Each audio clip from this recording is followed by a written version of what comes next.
Bulletin में सबसे पहले ब्रेकिंग न्यूज आप तक पहुंचाएंगे। बलोचिस्तान में दहशतगर्दी के 2 वाकयात में 7 जवान शहीद हो गए। ISPR के मुताबिक शहदा में जूनियर कमीशन्ड अफसर समेत 6 जवान और 1 सिविलियन ड्राइवर शामिल है। दहशतगर्दी के वाकयात मच और केच के इलाके में पेश आए। मच में दहशतगर्दों ने FC की गाड़ी को IED से निशाना बनाया। हमले में नायब सूबेदार एहसानुल्लाह, नायक जुबैर खान और नायक एजाज अहमद, नायक मौला बख्श, नायक नूर मोहम्मद और ड्राइवर अब्दुल जब्बार शहीद हुए। ISPR के मुताबिक केच में दहशतगर्दों के साथ फायरिंग के तबादले में सिपाही इमदाद अली शहीद हो गया।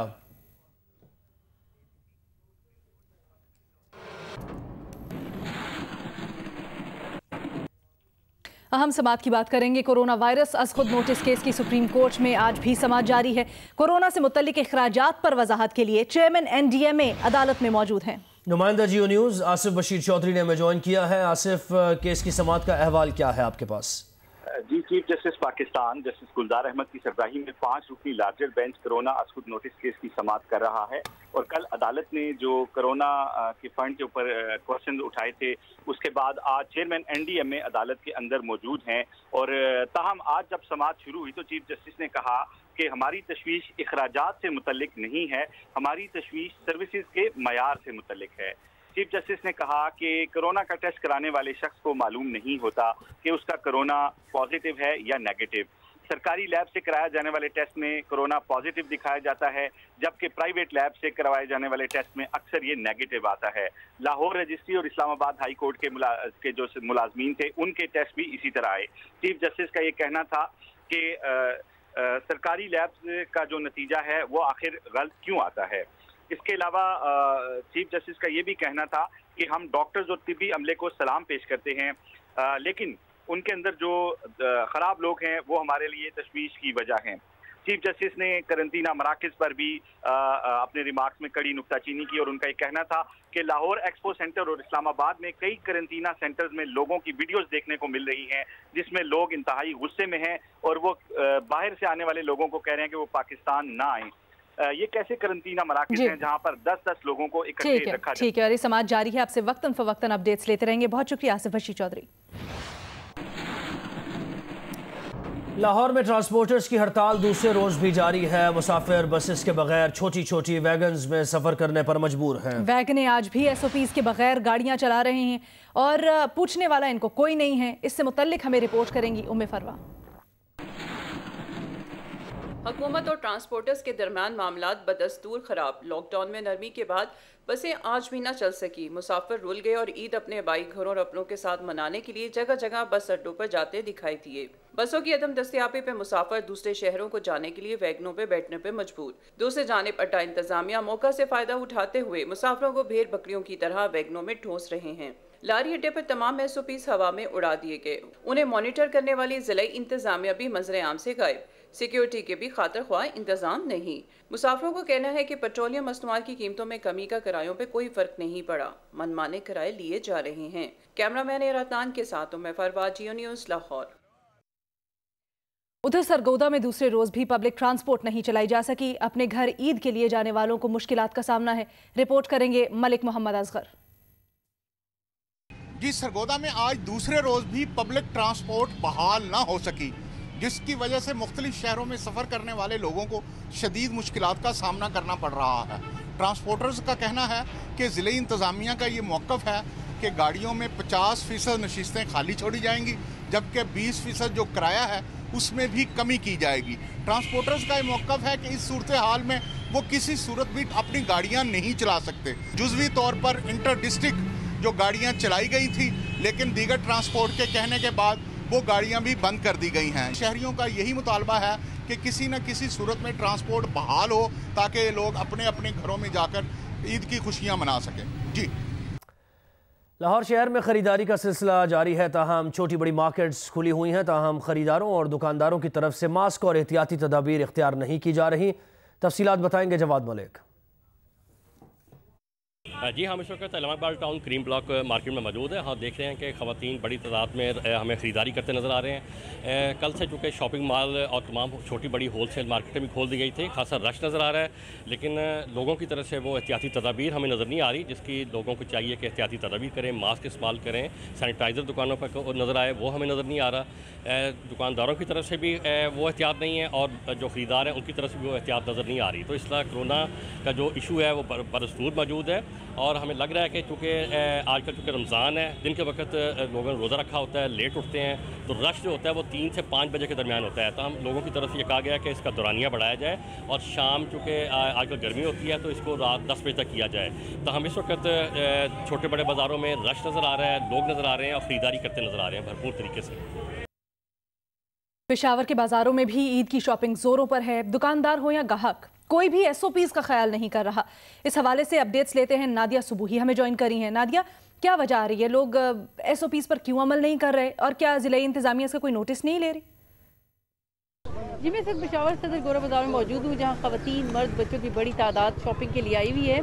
ख़वातीन जो हैं उनकी यही दौड़ है कि जितनी जल्दी हो सके अपनी शॉपिंग करें। ताहम जो खैबर पख्तूनख्वा हुकूमत ने लॉकडाउन में नरमी के बाद SOPs जारी किए थे और दुकानदारों और ग्राहकों को पाबंद किया था कि उन्होंने ग्लव्स और मास्क का इस्तेमाल ज़रूर करना है, दुकानों में सैनिटाइज़र होना लाजमी है, जो ग्राहक होंगे वो अपनी बारी के मुताबिक जाकर शॉपिंग कर सकेंगे। ताहम इस किस्म की कोई चीज़ इस बाज़ार में नज़र नहीं आ रही। SOP को बिल्कुल फॉलो नहीं किया जा रहा। दिल्ली इंतजामिया की जानिब से अगर हम बात करें तो दूसरी जानिब उनकी तरफ से कार्रवाइयों का सिलसिला जारी है। मुख्तलिफ दुकानों को भी सील किया गया है। हज़ारों की तादाद में जो है वो मुकदमा दर्ज किए गए हैं। ताहम ना लोग और ना यहाँ पर दुकानदार और ग्राहक दोनों इस सूरत में किसी सूरत SOPs को फॉलो करने को तैयार नहीं। जी।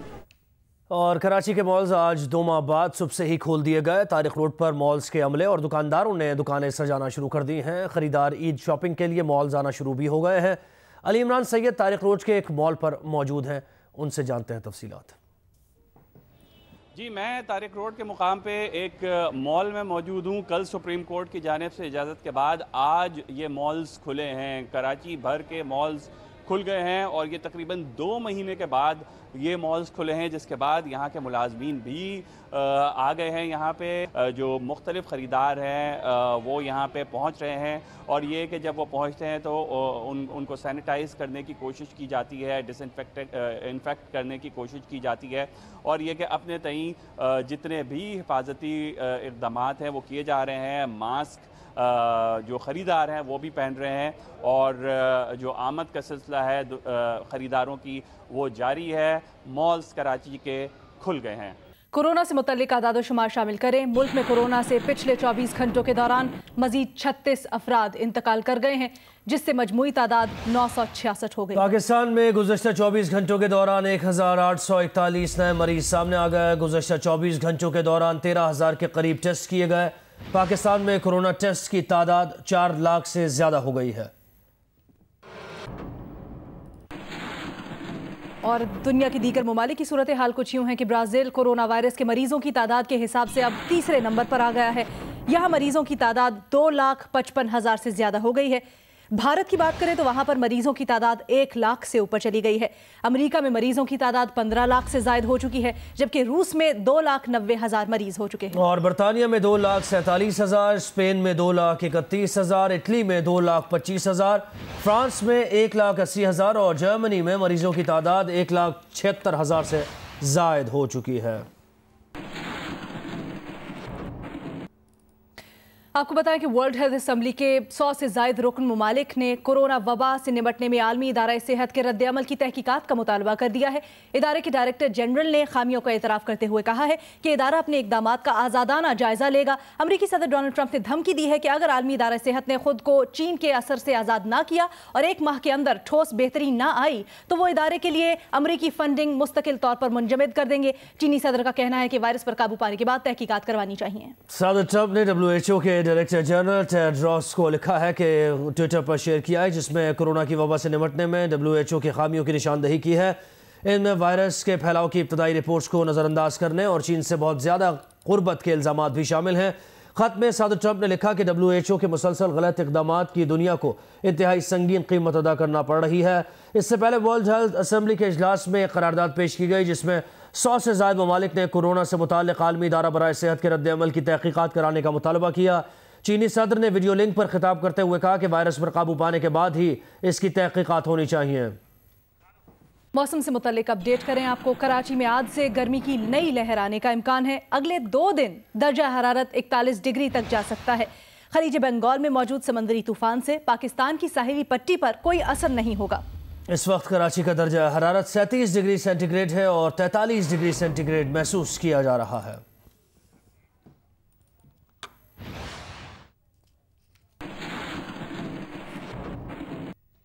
खलीज बंगाल में बनने वाला समंदरी तूफान एम्फान कैटेगरी 5 से कैटेगरी 4 के समंदरी तूफान में तब्दील हो गया है।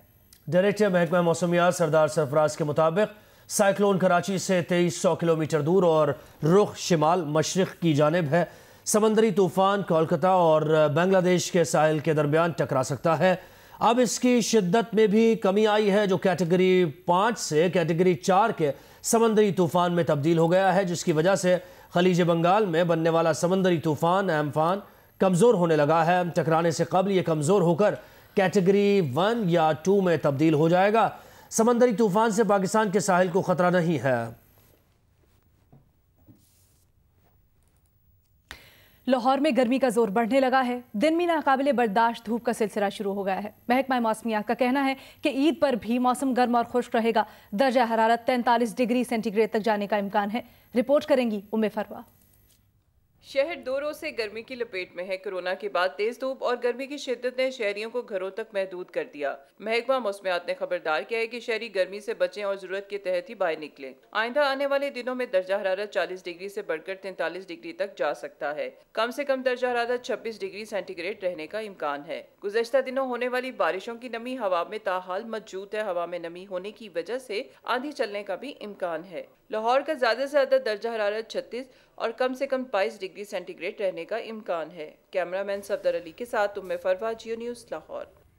बुलेटिन के सिलसिले को आगे बढ़ाते हैं। आपको बताएं, राजनपुर और भक्कर के मुख्तलिफ इलाकों में टिड्डी दल ने एक बार फिर हमला कर दिया, जिससे आम, कपास और दीगर फसलों को नुकसान पहुंचा है।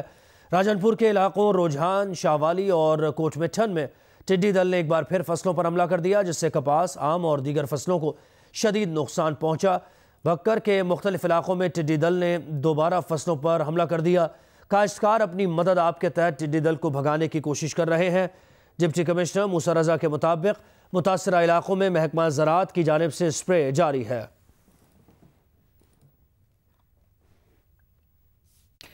मुशीर खजाना अब्दुल हफीज शेख कहते हैं कि आइंदा बजट में कोई नया टैक्स नहीं लगाएंगे और ऐसे इकदाम नहीं उठाएंगे जिससे सनतों पर बोझ पड़े। प्रोग्राम आज शाहजेब खानजादा के साथ में गुफ्तगू करते हुए उन्होंने कहा कि हम कई 100 टैरिफ को सिफर करने जा रहे हैं। एक्सपोर्ट सेक्टर को दी गई रियायतों को मजीद बढ़ाएंगे। जो सब्सिडीज कोरोना वायरस के दौर में दी गई हैं उन्हें बरकरार रखने की कोशिश करेंगे। ये वक्त का तकाजा है कि हम इस वक्त ऐसा बजट लाएं जिसमें टैक्सेस जो हैं वो इस अंदाज में हेवी हैंडेड नहीं हो कि मज़ीद कॉन्ट्रैक्शन हो इकॉनमी में। तो मैं आपके इस इंटरव्यू के ज़रिए ये बताना चाह रहा हूँ कि हम कोई नया टैक्स नहीं लाएंगे इस आने वाले बजट में, और हम कोई ऐसी चीज़ टैक्सेस के सिलसिले में नहीं करेंगे जिससे हमारी इंडस्ट्री खुसूसी तौर पे ज़्यादा बर्डन हो। हम कई 100 टैरिफ्स को जो है सिफर करने जा रहे हैं। उसके बाद जो एक्सपोर्ट के इंसेंटिव्स हैं हम वो बरकरार रखेंगे, बल्कि उनमें इजाफा करेंगे। जो सब्सिडीज़ हमने दी हैं इस वक्त कोरोना वायरस के दौर में, उनको भी हम मेंटेन करने की कोशिश करेंगे।